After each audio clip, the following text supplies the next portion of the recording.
Good evening, everyone, and welcome to Miller's Ale House. We are here at lovely Miller's Ale House on Chastain Road, and yes, and we are here to talk about KSU OwlsSports. Hooty-hoo! Go Owls! So we're very excited to be here tonight. My name is Chuck Burge, and my buddy Robert Kinney. We're host this show every Wednesday night at 7 about KSU OwlsSports, and we got a lot to get into today. We got a fan, and Will Renfro is going to be on us, and a former athlete and radio guy, Mr. Barclay Miller. He'll be on in a little bit. So let's get talking, Robert. What's happening with the Owls this week? Well, the girls' soccer team kicked off. Yes, they did. They scored 3 goals. They only gave up 3 goals. They only gave up 3 goals in 2 games. But unfortunately, they only scored 1. That's correct. So lost. But, in a defensive style sport, they didn't give up a 4 or 5 spot. They gave up 1, lost one game 1-0, lost the other game 2-1. So I think there's a reason to be optimistic moving forward in their season. That's right. And they've got some games coming up we'll talk about a little bit later on in the show, in the final segment where we talk about what's coming up next in KSU sports. Right now, how many people are out there who are Kennesaw graduates? How many KSU graduates or students? Look at that. All right. All that. So we're going to give away a prize here for the first person to come up and sit in the hoot seat. That's right here. If you can tell me who KSU played in their very first football game. If you can see, are you in the hoot seat? I don't think Carrick is allowed to guess anything. And you're not allowed. You have to be in the hoot seat and tell us who played. Carrick, you were there for a lot of things, but we didn't ask you about the signing of the Declaration of Independence, and also you also gave us all this stuff, so we can't give you your stuff back. So if you can sit in the hoot seat and tell us who KSU played in their very first football game in 2015, is that right? We want to give you this lovely Kennesaw State alumni mug. Anybody. Our guest on the show wants to come over here. Adam. Hey, Adam Crooks. Here comes a kid from Purdue. He doesn't know much because, he roots for Purdue. But. And your name, sir? Adam Crooks. Adam Crooks, the intern. And Adam, who was that team? East Tennessee State. Very well. Correct. Congratulations. And we beat them. You're the proud owner of a Kennesaw State alumni mug. Thank you. Thank you so much for joining us today. And if you want to join us, you can reach us at 470-9-GO-OWLS. That's 470-9-GO-OWLS. You can reach us or text us, and we would love to hear about your opinion about KSU sports. So what other good things happened this week at KSU, Robert? We're here. Yeah, and how about our baseball team? How did their recruiting class do? As a wise man who likes to be called Maynard G. Krebs once told me, they were twice as good as Ohio State in this last draft class. So I know we were ranked 49th, isn't that right? That is correct. In the American Baseball League Baseball Association draft. So not draft, but rankings. So 49th in the rankings class, and Ohio State was 98 or 99? 99. So that's pretty wild. But, it's one thing that I've always said about KSU. In this hotbed of Cobb County sports, you're going to have a lot of baseball players. Even after the big D1 schools come through and pillage your area, you're still going to have a lot of solid players, and I think KSU baseball is living up to that expectation. I would agree with that. And speaking of baseball and all sports, the purpose of our show is to raise NIL money, name, image, and likeness money for the KSU sports teams. So Carrick Martin was on with us last year. Carrick's a great fan, and Carrick made a very good point. He said that the $500, if you give $500 to the University of Georgia, you give $500 to Georgia Tech or one of the other large colleges, it's not going to make that much of an impact. But if you support KSU athletics with $500, that's going to mean a lot to the school, and it's going to mean a lot to the athletes, and you'll become a part of the community. Absolutely, absolutely. There's going to be somebody who's going to check in with you on a semi-regular basis when you start giving Kennesaw State that money. Yep, and we'll get you to be a part of the team. So speaking of being a part of things, we're going to bring Mr. Will Renfro in. Will's going to come join us on the phone. Everybody put your hands together for Will, if you will. Do you like that? If you will. No punt intended. No punt intended. That's right. That's the name of his fantasy football team. But obviously, you can see he loves those punts. I do. I'm a very punny guy. So Will's making his way over to the stage, and I just can't wait to have Will on the show. Will, welcome, my friend. Mic up, headphone up, and we'll get into talking to Will Renfro. Awesome. How are you tonight, sir? I'm doing good. Great to I'm have you. excited. We're glad you're with here. us. Great to have you with us. Now, I know a little bit about Will. Will is from South Georgia, the Savannah area, but he got smart and left Nat City and moved up here to Marietta and went to Sprayberry High School. So he and I are both big Yellow Jacket fans, just different Yellow Jackets. But Yeah, well, there's only in high school was I Yellow Jacket fan. yeah, I know that. Yeah, We're just trying to find a common ground for you common guys. ground for our guys. That's right. So, Will, tell us a little bit about your responsibilities and what you do for KSU athletics. Well, I'm actually a graduate of Southern Poly. So when Kennesaw and Southern Poly merged was about the time they announced that they were having a football program. So I decided I'm all in on Kennesaw athletics. So I gave up my season tickets in Athens and said we'll start going to all the football games. And then that's kind of grown. I go to, we have season tickets to the basketball games. We have season tickets to the baseball games. And we go to as many as we can. Most every football game, but we go to as many baseball and basketball games as we can. That's cool. That's a busy schedule, I'm guessing. Yes. That's a busy, That's a lot of busy games. schedule. Yeah. So, wow. What's the furthest game we've played at KSU? Furthest away would probably be Montana State. That's away. We played Weber State, which is in It's in Indiana. no, that's in Utah. Utah. Yeah. It's in Ogden, Utah. Ogden, Utah. That was a playoff game. Yeah. Yeah. And we mentioned East Tennessee State. They're the first team we played. And they're the last team we played too, right? And the first game was at a high school stadium. At East Tennessee State. And so, I don't know how many people got to go, but not very many from Kennesaw got to get into the stadium because it was so small that a lot of the parents didn't even get to go in and see their kids play their very first college game. Why was that? Were they doing renovations to the stadium? Well, or? East Tennessee had quit playing football for a while. So it remember was that their now. first season back. It was our first season ever. And so they hadn't built their new stadium yet. So their first year back, they were playing in Johnson City High School Stadium. Them and UAB kind of left around the same time, just deciding they didn't have money for it and got out of the game. Right. And then they both came back. Correct. Yeah. So this is our first year in the ASUN division, right? As in ASUN football. conference in football. For football. Yeah, all the other sports are in ASUN. Yes. Yeah. So I know our first game is at Jacksonville State. First conference game. First is in conference game at Jacksonville. Our first game is at Sanford. At Sanford next Thursday night. Next Thursday night, September 1st. And if you are not going to Sanford to watch the game, where would you suggest that people come watch the game? You got to go to Miller's. Miller's Ale House right here Yeah, on Thursday night to see all these fine waitresses and Sean at the bartender and watch some KSU football. Lots of touchdowns. Go yellow. Go yellow, go black, right? Yeah. So what is your function in setting up the tailgating?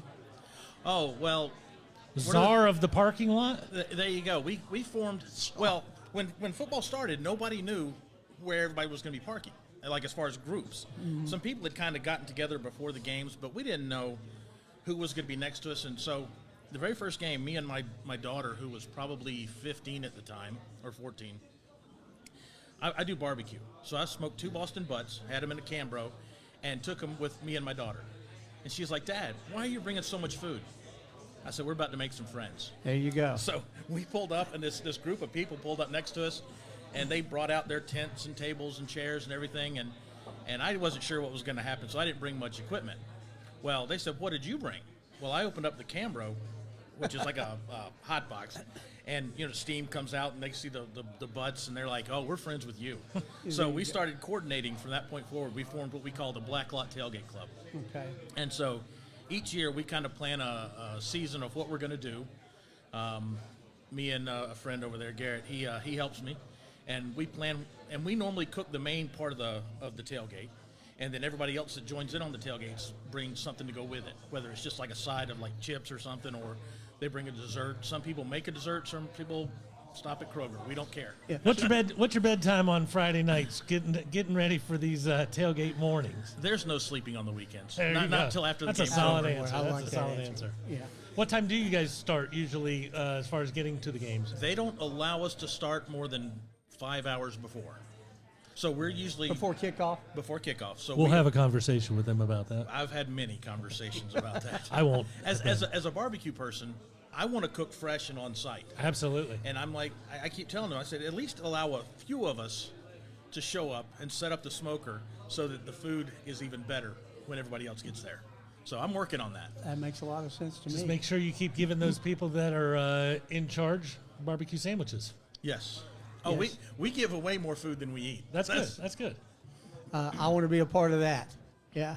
So, wow. So first home game is the following week, right? Well, no, 2 weeks later. the second game of the season Oh, is at that Cincinnati, and then on there's the a bye 10th? week. Oh, they got a bye week. Yeah, so oh, that's right. They don't have it's a home game actually- until like the first week in October. Yeah, it's the fourth Yeah. week of the season would be the first home game, and it's against Wofford. Yeah. And it's a 6 o'clock start. Yeah. So So tell us about the fan club that you kind of head up. It's called the Owl Club. Is that right? Well, I don't head that up. I'm a Okay. member of the Owl Club. You're the member Rich of the Owl Hall Club. is Okay, the Rich the is head the of the head. Owl Club.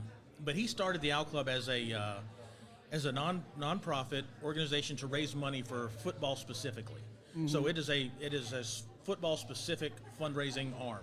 Okay. That is loosely tied to the university. I think they've got some agreements with the university now, but what they do is they have memberships each year. We do raffles and things just to raise money to help the football program. Yeah. So kind of like we're doing, but we're not just football. We're NIL. We Period. love it all. We love it all. If there's a team that needs money, we want to help raise it.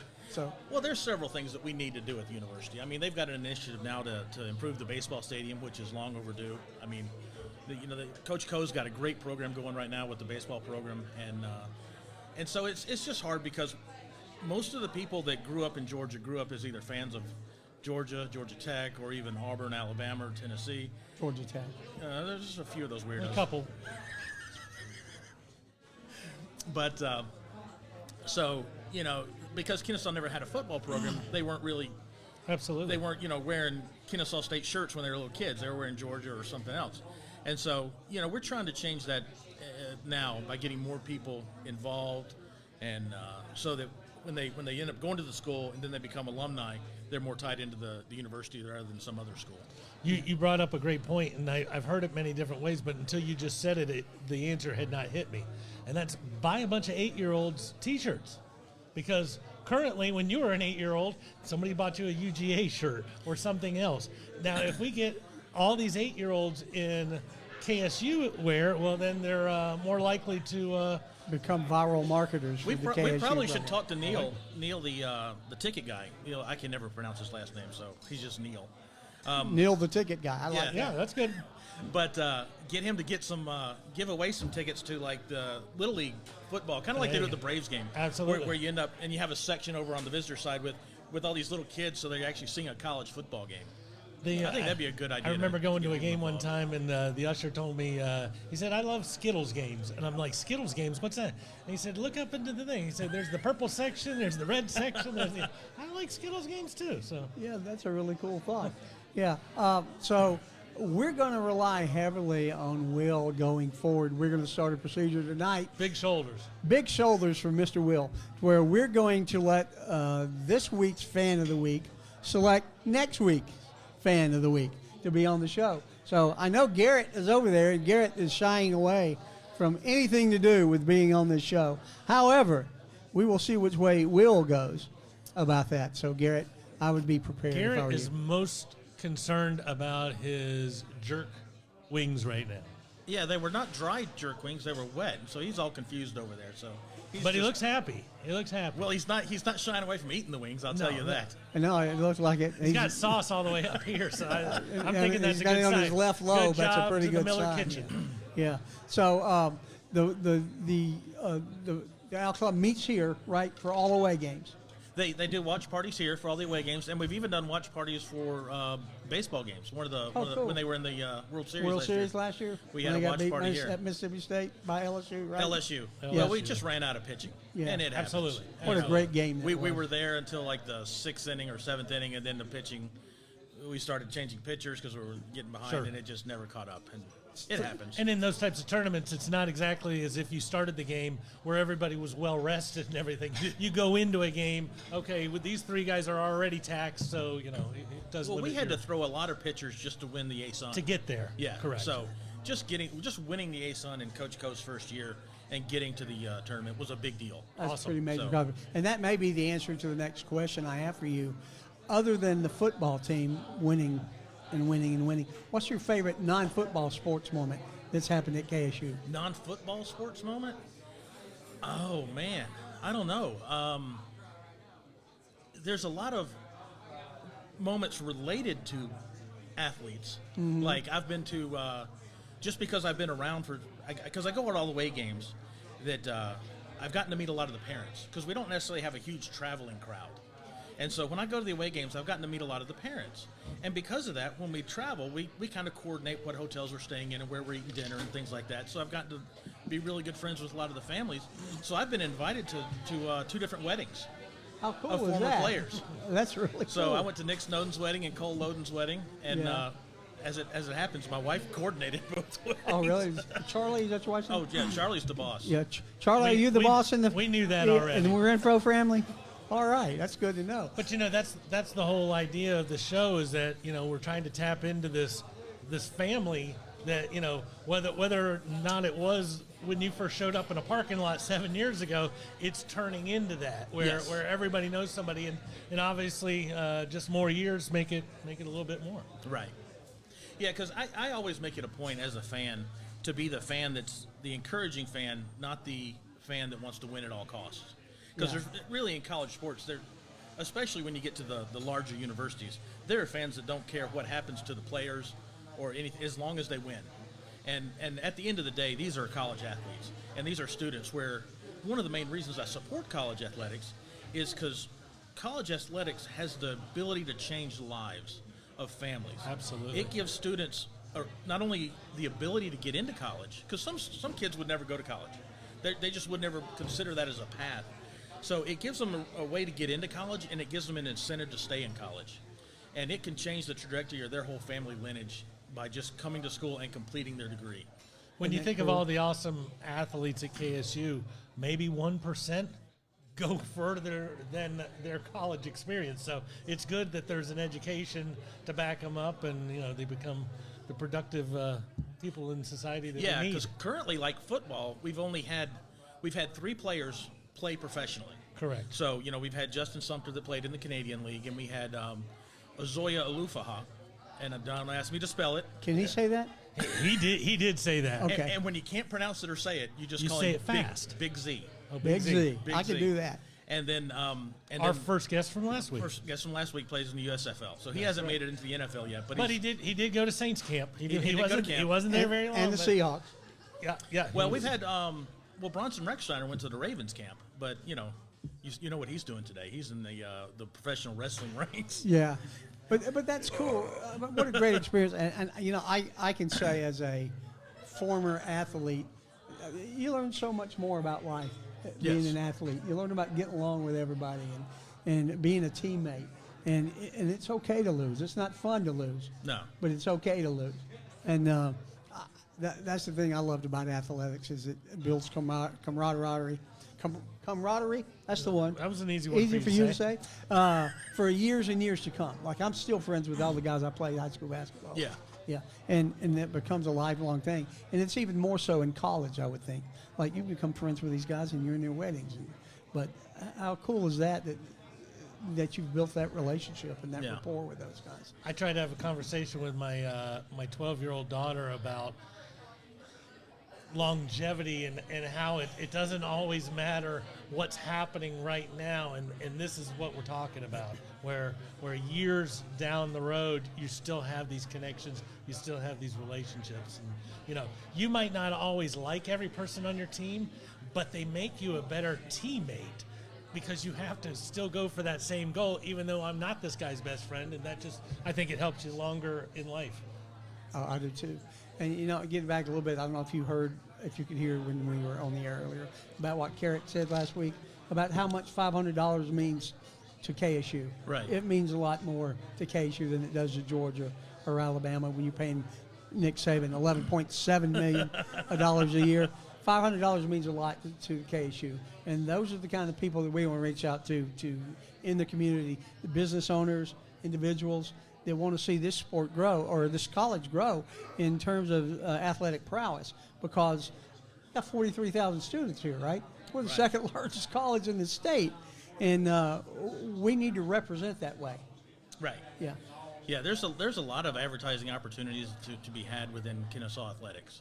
Not just like the Fifth Third Bank has the name of the stadium, and Loud Security Systems has that big thing in the end zone, which I just love, and I'm appreciative for John Loud for doing that. But there's more opportunities there, and I think that if we can get more people in the community seeing what's going on at Kennesaw, and instead of, because the mindset, if you lived in North Georgia for years, Kennesaw was a junior college years ago. When I went there. And when I was in high school in the 80s, we thought of it as almost like 13th grade, because Absolutely. I was in Cobb County. It was this close. Matter of fact, we used the library at Kennesaw more than we did the Cobb County libraries, because it was a better library and it was close. But it's grown into just a multifaceted university. And when they added the Southern Poly back in 2014, when they merged the two schools. Wow, has it been that long? Well, they announced the merger in 2013, because that was actually the year I graduated, and I'm way too old to graduate in 2013. But there's a story there. But but they brought in the engineering, which Kennesaw didn't have, and so now we've got a world-class engineering program as part of the Kennesaw family, which has just elevated the university far more than it ever would have without it. Because every major university needs an engineering program. Sure. Now, I say that because I've got a computer science degree, and I think it's very important. But I've even talked to the president, and Kat Schwag says the same thing, that engineering was very important to get it to be a part of the school. Yeah, I've heard her speak. She's a very eloquent speaker. She does a good job. So, Will, we want to thank you, number one, for being on, but what would you say to the businesses that may be listening, or the individual that may be listening, about giving to KSU? What does it mean to you as a fan for someone to participate in a program like that? Well, I think that goes back to what I was saying about opportunities and families and what it does. While it can help your business by getting your name out in front of people, it also helps kids get an education, because there are certain people that need that assistance and need that reason to be in school, and the more money that we can get into the athletic program, the more scholarships we can give, and not just football. I mean, we got to have all these scholarships in every sport. Soccer, lacrosse, baseball, softball, all those sports, track and field. We're getting a lot of kids into school and getting a lot of kids a degree, and sports has a way to promote the university, because when we travel, like when we went to Montana State and to Weber State, they now know who we are, whereas they didn't really know who we were before, and so sports has a way to get in front of people, and by companies getting involved and getting their name with the program, they can get out in front of people as well. That's awesome. Absolutely. Well, we appreciate you being on. Like I said before, we're going to rely pretty heavily on you to help us meet some people in terms of getting fans on the show, and we're just excited about a partnership going forward. Oh, I'm excited about it as well. Awesome. Will, thanks, buddy. All right. Appreciate you being on. Hootie hoo! Everybody, hands together for Will Renfro and a hootie hoo as he heads out to the massive audience here at Miller's Ale House. So, Robert, what do you think about Will? What he had to say? He makes a lot of sense. I think he knows a little bit about this program. Yep. But it's awesome when you think about him just showing up in a parking lot with a couple Boston butts. Hey, I'm gonna go make some friends. We're gonna turn this thing around, and that's what the community-based college is kind of like. Well, the good news is maybe we'll get some Boston butt business. We'll get him some meat business. So we'll get him on the website as a sponsor, Larry. If we get Will's logo, and we'll get him put up on the website, and we'll be using him, and we'll promote him likewise. Speaking of promoting, look who has joined us. Ladies and gentlemen, Barclay Miller. Put your hands together for Barclay. Barclay, welcome, buddy. Thanks for having me, guys. Awesome to have you here. Glad you're here. So, growing up where you did, I'm guessing you grew up an LSU man. Oh, man, so that's a good guess, but I got a kind of a story behind it. Wow. First off, Roll Tide. Wow. Second off, my whole family is from Mobile, Alabama. The only part of my family is from Baton Rouge. Is my dad, my mom, all of them, and that's because of my dad's job. We moved over there, grew up there, born and raised, but still Roll Tide. There's been season tickets in my family since my grandfather, so I didn't have a choice. I was going to be an Alabama fan. So let me ask you this. You know, a lot of kids get picked on in growing up. Now, you're a pretty large guy, but you being a Bama guy in the middle of Baton Rouge probably was not the easiest childhood. Man, it was rough. Especially, everybody forgets. Everybody's used to Bama being this dominant force right now, right? When I was growing up, Bama was losing to ULM. Mike Shula. Yeah, and Bill do you Curry. know how that's like stuck in my childhood memory? People in the stadium yelling, "That's so Shula!" Just mad because of his play calls or whatever, and it didn't work out for him. But it was nice after we got Saban, and all my buddies were pretty jealous about that too, being LSU fans. Yeah. So I got a big question for you. Yeah. Your biggest high school rivalry. By the way, you are a Yellow Jacket. Yes, sir, I am. So our last guest was a Yellow Jacket. This guy is always Yellow Jacket. So we've had 3 jackets on the show, and none of you from the same place. Hey, that's cool. Your biggest rival, Central. Yes, sir. What was your record when you were in high school against Central? Tough question. Because I believe the record is almost 500. It's like it is 47, 48. It's pretty consistent. Every time somebody pulls away in that series, somebody goes on a little run. I was part of a run on the other end. We were 1-3. Beat them my freshman year. I didn't get to play in that game, and 0-3 in every game that I did get to play in. I have one of my best highlight reels, though, if you ever watch. Okay. Brett Corville played quarterback there. He was pretty good. He went and played at University of Arkansas Monticello. Started quarterback there. He was pretty good. And there's a play where he's diving in the end zone, and I pick him up and just suplex him. So that's I think it's the first or second play on my senior year highlight film. So little claim to fame in that Central rivalry. And my junior year, we played in the Southeast High School Game of the Week and got broadcasted on Fox Sports South. So everybody got to watch it. That was pretty cool. Where did you play that game? Was it just at your high school? It was at Central. Okay. Yes, sir. Nice. It was a good time. Well, I was hoping you had a better than a 1-3 record. Yeah. I was hoping you were going to get a little excited about it. Unfortunately, I went through a weird time in high school. My sophomore year, we were really good. Lost some games we shouldn't have. My junior year, we were even better. Starting quarterback got hurt, kind of struggled through the year. We're still pretty good. My senior year, we returned 2 of 22 starters. So, that's tough. Yeah. I'd say tough. It was good, though. A lot of my buddies got to play that didn't get to play my sophomore and junior year. And the only guys coming back were me and a guy named Cole Spear who played in Nichols. He played safety, and that was it. But it was a good time. All right, so let me ask you this question then.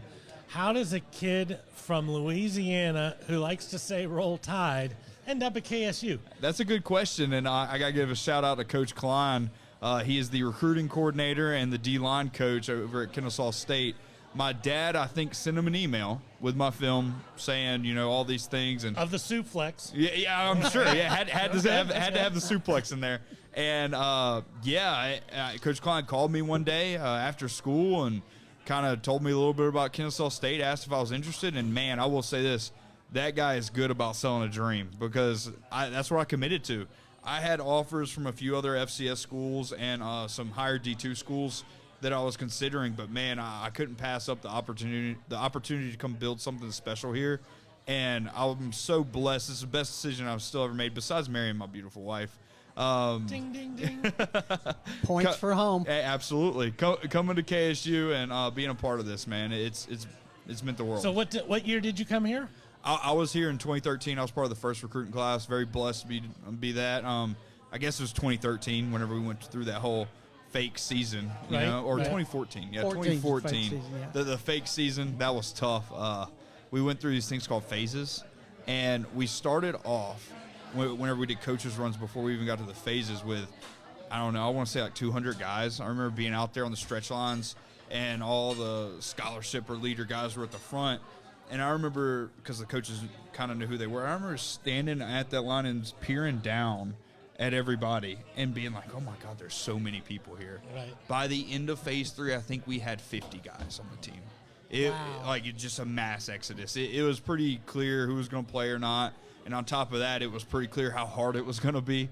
To play. Yes, it is. Coach Bohannon and crew, the whole crew, they did a great job of turning us into men. And they ran the program. I always compare it to a military school because they're all from military schools. Yeah. I mean, even down to Coach K, our strength coach, he's from the Citadel, and that definitely made us all better people. We had to be on time. There was no acceptance for laziness, not doing your best every day. The expectation was through the roof, but that's why we won as many games as we did. That's why we went 6-5 that first year. So a lot of people would probably make the comment that because there was no team, it was easier to come here and try out. But it's actually the opposite of that, because so many people were able to try out. You really had to step up and step forward. Yes, sir. You hit the nail on the head. It was the exact opposite. The few guys who did try out and who you probably remember their names ended up being stud muffins. Guys like Nick Parada, Izzy Sam, those were tryout guys that came and made a name for themselves, and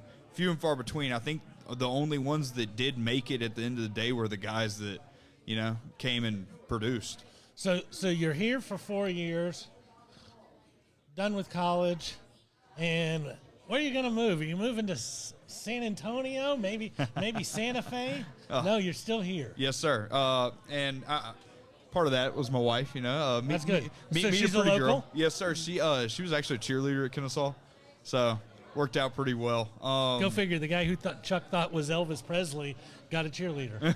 Go figure. Yeah. I got that a lot in high school. Thank you. I can see that, yeah.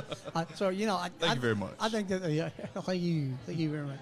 So I want to know, what were the other FCC schools that reached out to you that you had considered, and why you coached? And I love this connection. Coach Klein, you remember what movie Coach Klein, Mr. Coach Klein was in? Miss Klein. The Wonder Miss Boy. Klein. So, and being Not from only will I Louisiana, play for you, but I'll play for you. that's what I'm talking about. So, Mr. Coach Klein. So, what were the other schools, and what set Coach Klein apart from the other guys? So the other schools were Louisiana-based. It was Nichols, who I had an offer with Cole Spear, and Northwestern State. It was a pretty easy decision because back then Nichols, I think, was on a 3-year losing streak, and Northwestern State had won 2 games out of 3 years. So it was not great. I knew, me being with the guys I played with my junior year especially, I played with some studs. I knew where I stood in line of athletes, right? I knew I was not going to Alabama. I wasn't going to Ole Miss. I played with those guys. Those guys are different. So the opportunity really just to play at the FCS level, but not only that, a winning team, or the possibility of being a winning team, I couldn't help but jump at it. And just the way that, like I said, that Coach Klein sold the dream. Probably my next biggest offer behind Kennesaw State was a school called Harding, and they're kind of considered the Alabama Division II football. They win the Division II national championship every other year. Where are they located? They are in Arkansas. Okay. Kind of, I think it's south of Little Rock. I think Tanya Harding takes that class. And they're also a great school, though, and their coaching staff, I would say, is very similar to Kennesaw's. Remember, I went there on the official visit. Like, they preached the same things. They put the same things into their players, and to me that spoke volumes. I was like, man, this school is so successful at this level. Why wouldn't Kennesaw State be? Well, and let me ask you this. You just touched on something else that I would have never thought about. When you're doing a visit to see what school you go to, you're visiting a school that doesn't even have a football team. How did that compare to some of the other schools? How were they able to, show themselves off? Man, so usually you get to go out with the players, and they show you a good time, and then you have meetings the next day. You usually have dinner the night before you go out. Well, there are no players here, so they sent us out with the baseball team. Yeah. A guy named Griffin Helms was my host, so he was a cool guy to hang out with. I met my best friend during that visit, Brandon Sutton. He's down there. Brandon, the one that doesn't call people back? Yeah, the Brandon, the one who doesn't call people back. Okay. Brandon calls everybody back, just not Chuck. Just not Chuck. But yeah, and honestly, I remember we went to a baseball game after that, and Brandon was sitting there. He's like, "So if you commit," he's like, "I'll commit, and we'll come here, and it'll be a great time." And I was like, dude, that sounds like a plan to me. And literally, we left the baseball game. We both committed. I was like, yeah, I can't wait to come here. That's awesome. Had you ever been to Atlanta before? So I had because Just when the Tide shows up. For the SEC yeah, for the championship? SEC championship. So the first time I ever went to Atlanta, I think, was 2008 to watch Alabama lose to Florida. Tim Tebow, pretty much, in the SEC championship game, and that was a really cool game to watch just because of the athletes that are out there. I think those two defenses had 22 guys go to the NFL. Yeah, every star. Yeah, every exactly. star. It's crazy. So that was really cool. But besides that, my aunt, she lived in Ackworth at the time, and she still does. So that was kind of cool having somebody close, you know. Was Atlanta part of the lure? Oh, yeah. Absolutely. Absolutely. As opposed to Harding. Southern Harding. Arkansas. Little Rock. Harding, Arkansas. I don't know if you've ever been to Little Rock. Little Rock is nothing compared to It's a Atlanta. Little Rock. Yes, Little Rock's it's like Little Rock. Ackworth. And being a college student, I mean, come on, the Braves are right down the street. Me and Brandon and my other buddy Devin, a few of the guys on the team, we'd go to the TED and go to games for like $1.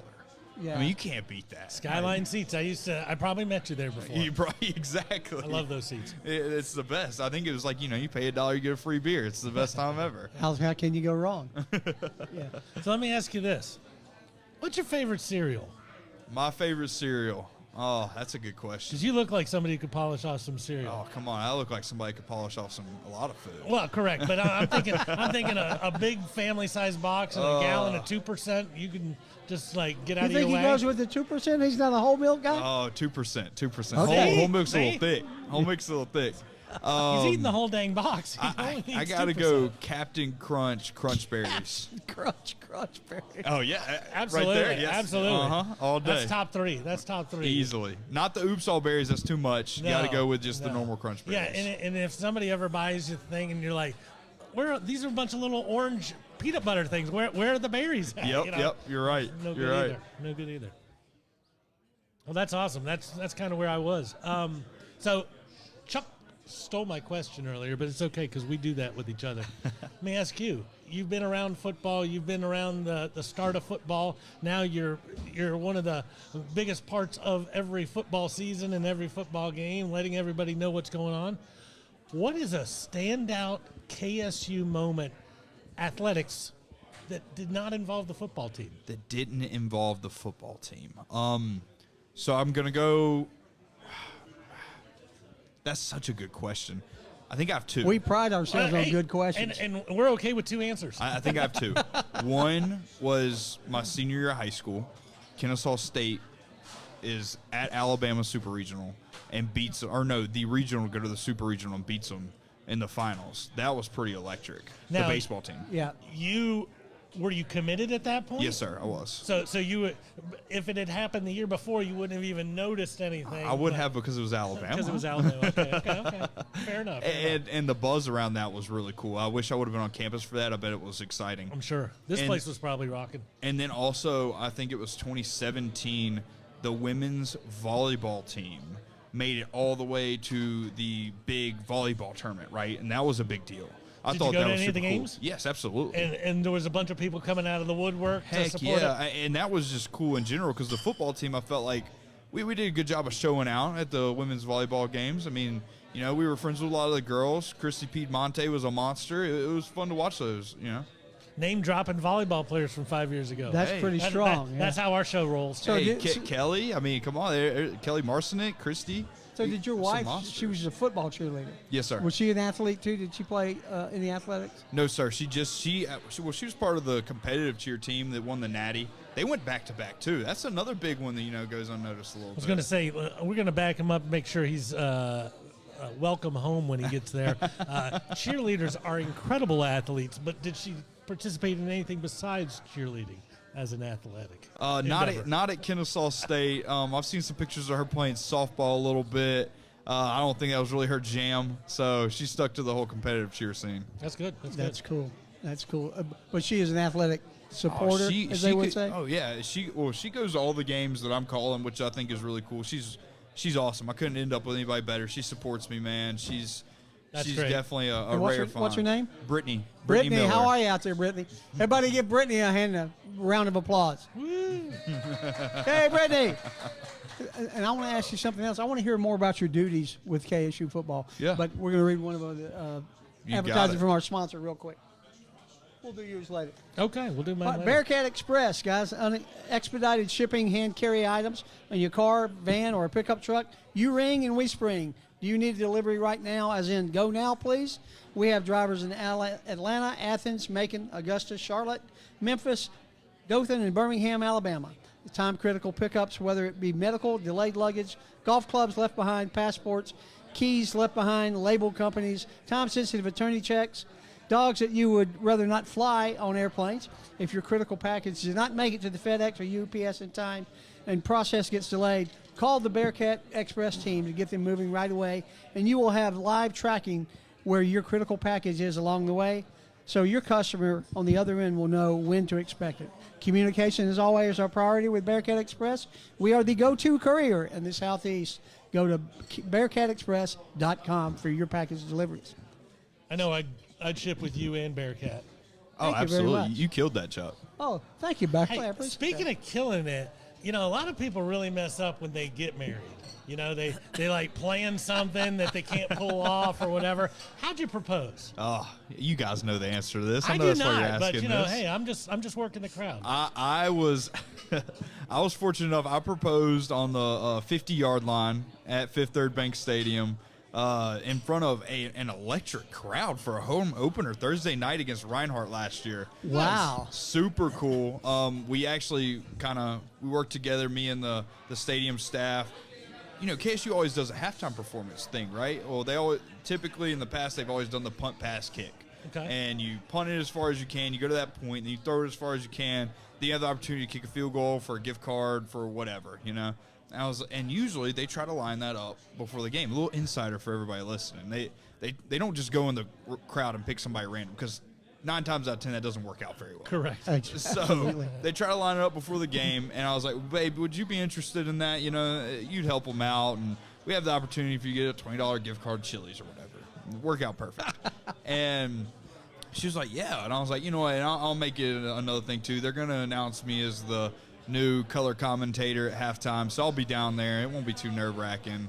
All She that never stuff. saw it coming. Never saw it coming. My mom was there, which my mom was coming to the game anyway. It was first home opener, wanted to be there to support me. It all just worked out really well. I'll tell you what, though, it almost got ruined. I work in electrical sales for work, and the big thing with that, it's all hands on deck whenever storms hit.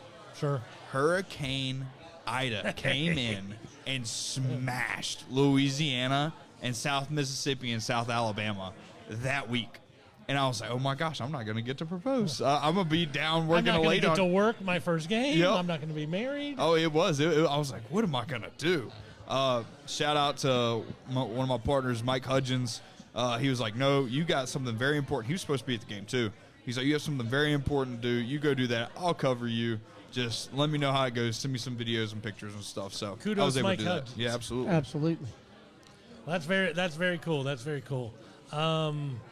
So you never did really tell us what your responsibilities. How did you find out you were going to be the color guy? Who asked you to do Okay, that? so Coach Bohannon called me while I was at work one day and was like, hey, and you know, you don't not answer a call from Coach Bohannon. Coach Bo. Everybody answers a call from him. And I was like, yeah, what's up, Coach? And he was like, hey, look, I got something for you. I think you'd be good at it. I'm sure you'd be interested at it because you didn't shut up the whole time you were here. You're not going to shut up now. So would you be interested in being the color guy? I was like, Coach, I don't even know what the color guy is. And he said color analyst. And he's like, you know, the former player that's on most broadcasts. I was like, okay, I didn't know that was a color guy. I thought he was just, you know, the commentator. So I went and met with a guy named Nolan Alexander. I don't know if you all met with him. I know. And Nolan interviewed me, and I guess I did good enough to get the job. Called me, told me I had it, and was like, yeah, in a month you'll be calling the first game. And I was like, okay. And that was for the spring season. I had the biggest 2020 spring season. Yeah, the 2020 spring season. 2021. 2020, I think. It's still 2020, right? I think it was 2021. Yeah, because Okay. we finished the 2020. Yeah, you're Okay, right. I got You're you. right. The 2021 spring season. I forget who we were even playing. I was so nervous. Just because you never really know what it's like until you get in front of a mic. And You are correct. Yeah, There's you're a- horrible on this thing. yeah, exactly. I'm not natural at all. There's a player that was laying on the field for the other team, and we're trying to go to break, and they're trying to tell me we're going to break. We didn't go over any of this before, and I'm just rolling, right? And I'm like, oh, they're bringing out the stretcher. I just like said out of nowhere. And they just like cut his mic. They cut it off. We go to break. He goes, yeah, dude, they're not bringing out the stretcher. I was like, I didn't know where you're. They're like pointing on the field, like trying to tell me they're going to break. I was like, oh, so anybody out there, you probably won't make that big of a mistake when you first start. That's kind of my claim to fame. So how much preparation does it take to get ready for a game? So I think it depends on the person. I personally, I'm one of those people, I take pride whenever I write my name, even when I'm just signing a bar ticket, whatever it is. I want to do everything 100%. So I like to go through the roster, especially of the other team, because, these guys, I got to. You know some of these guys already. I know them. I got a personal investment in it, so that's a little bit easier. But the other teams, I like to go through the roster. I like to see where they played high school, especially the big-name guys, if they did anything great in their high school career, if they're younger guys. If they're juniors or seniors, I want to know what they've done so far in college. And from that point, you just kind of build off of that so you get talking points whenever they're doing this in school.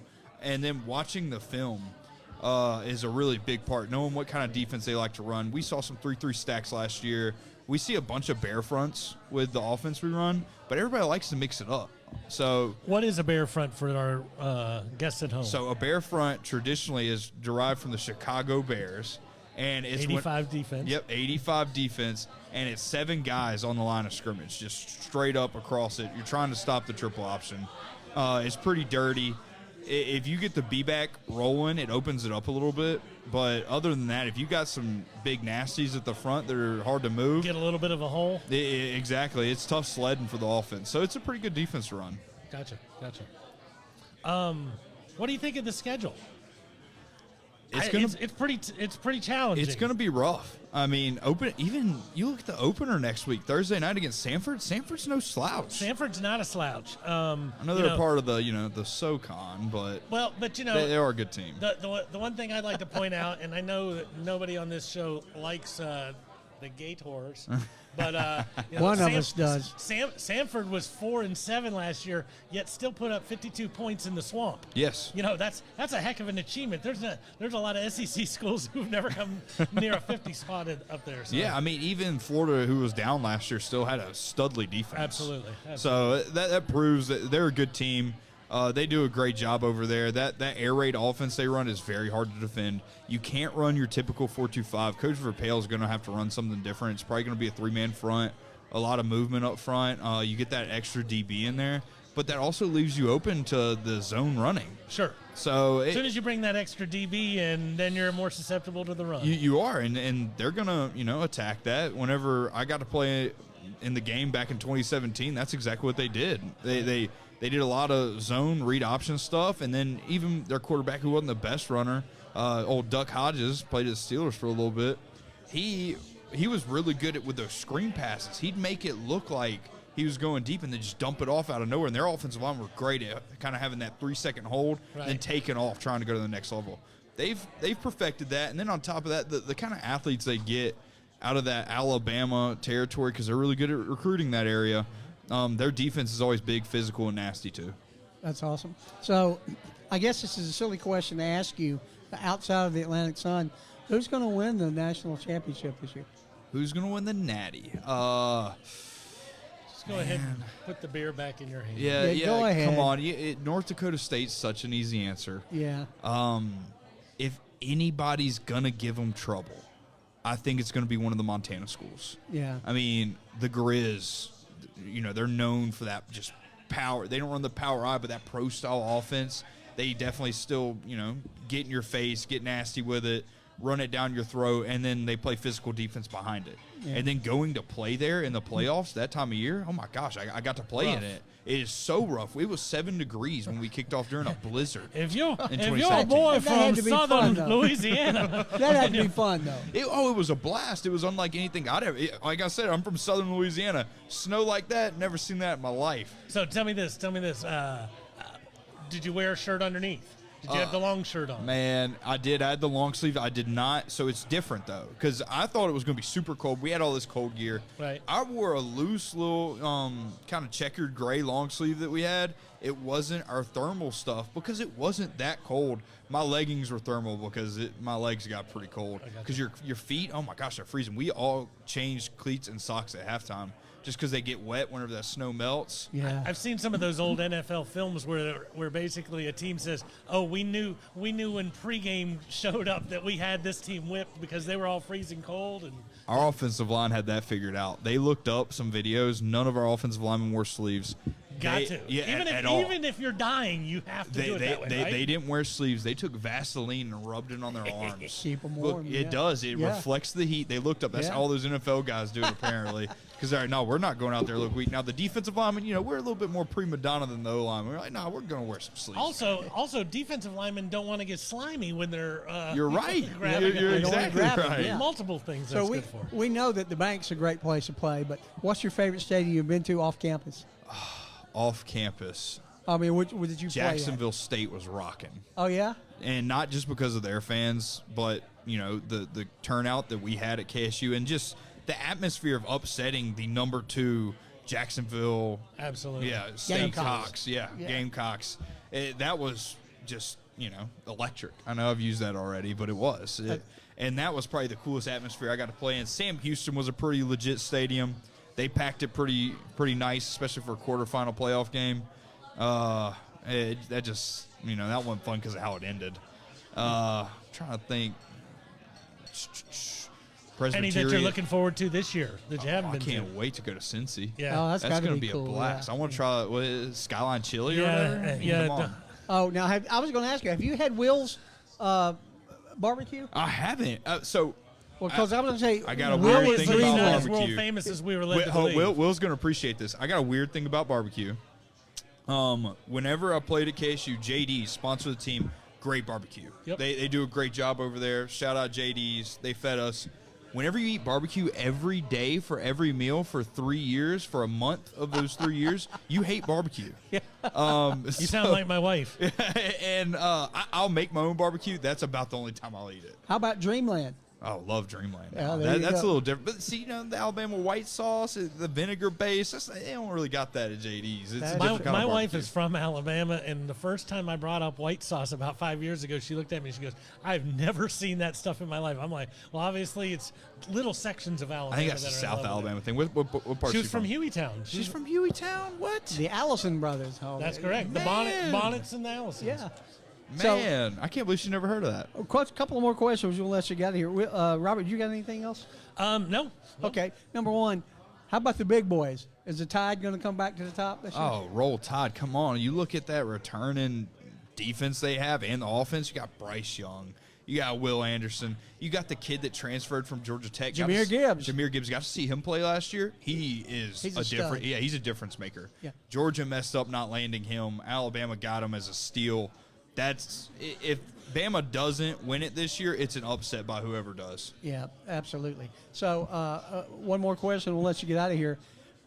Why become a KSU athlete, and why should people give to the KSU program?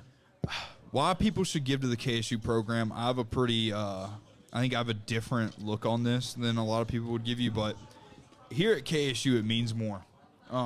If you go and donate $10,000 to Georgia, they don't care.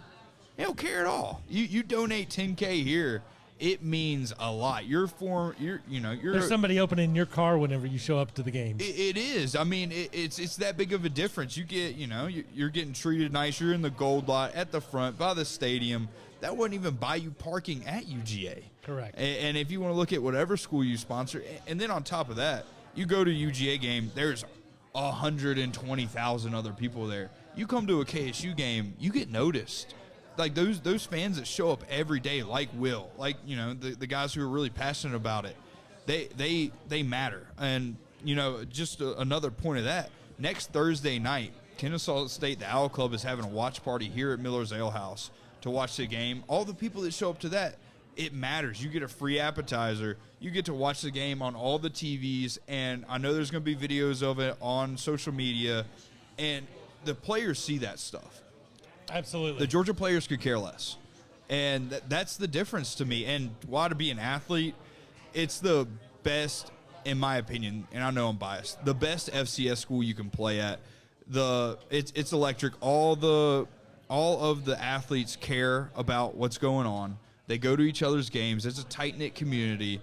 it's a great degree to get to. Sure. I mean, it's very well respected. It's not like I'm just sitting there and it looks like the University of Phoenix. Yeah. So It's definitely not the University of Phoenix. exactly. You're Or New Hampshire, yeah. But it is like you look at a guy like Evan Thompson. I mean, heck, he played football last year. He's playing on the golf team this year, and they made that happen for him. There's a lot of schools that he would have gone to, like, yeah, I want to play football and golf. They'd be like, yeah, fat chance, man. So it is. It's stuff like that, I think, that makes it different. That's awesome. Yeah, That's well, we awesome. can't appreciate you enough for what you've done today and being on the show. And tomorrow night, Barkley is going to take on a new role. He is going to be the commissioner of the Three Guys Who Love Sports Fantasy Football League. It could be Barkley's toughest role yet. It could be It his probably toughest will role, be. yeah. So he'll be here making the announcements of our picks. So please join us tomorrow night at 7. Barkley, thank you, buddy. Thank you, What an guys. honor to have you on the show today, you and Will. Yeah, thank you guys for having me. All right. Absolutely. So, We'll have you again. oh, absolutely. Give us our Modern Image commercial, Robert, and Modern Image. and we'll move on to wrap up the show. Let me pull that one back up. It's right here if you want. There we go. Sorry, I was not prepared for it again. Modern Image is a locally owned document and photograph scanning company that helps clients secure and use paper files and photos. Whether it's important business files or sentimental family photos and videos, Modern Image is dedicated to helping clients solve problems around paper. Say it for me, Chuck. Go Dogs? Thank you. Go Dogs. Chuck doesn't do that for anybody, but if you want to sponsor our show, we can get him to say just about anything. Yep, I'll do anything for my. Well, I don't know. I'll go Well, there. you know, that was anything for a buck from the old Newhart show. Anything We're for a close. buck. We might not be quite like Larry, Daryl, and Daryl, but we're not too Anything far from away. a buck for Chuck. All right. So listen, what's coming up this week in KSU sports? We'll get to that before we close out today. As we mentioned earlier, the women's soccer team dropped 2 tough games, 2-1 to South Alabama and 0-1 at Wofford. This week they play at UAB. Tomorrow night at 8 o'clock, support your Owls girls team. And Sunday they play Georgia State here at Fifth Third Bank Stadium. Women's volleyball coming up this Friday at the Wake Forest Invitational in Wake Forest, North Carolina. 4:30 they play at Western Carolina. On Saturday they play North Carolina Central at 10 and the Wake Forest Demon Deacons at 7. So support your Owls athletes of all types. Of all types. Also coming out this last week was the women's golf schedule. And if ever there was a chance to be a woman on this golf schedule, you really want to be there. They're going to State College, PA, Walcott, Colorado, Savannah, Bowling Green, Kentucky, Boca Raton, Florida, Rio Verde, Arizona, Jacksonville, Florida. They're all over the place. How can I be a caddy? Exactly my point. And there will be they do have one home event, which will be April 3rd and 4th of next year at Pine Tree. And I'm sure we'll talk about that many times between now and then. I sure hope so. All right. Guys, thank you for joining us tonight here at Miller's Ale House. We've had a great show with the Owls Who Live Sports, AWLS, Hootie Hoo, and we will see you guys next Wednesday night at 7 o'clock right here at Miller's Ale House. Hootie hoo!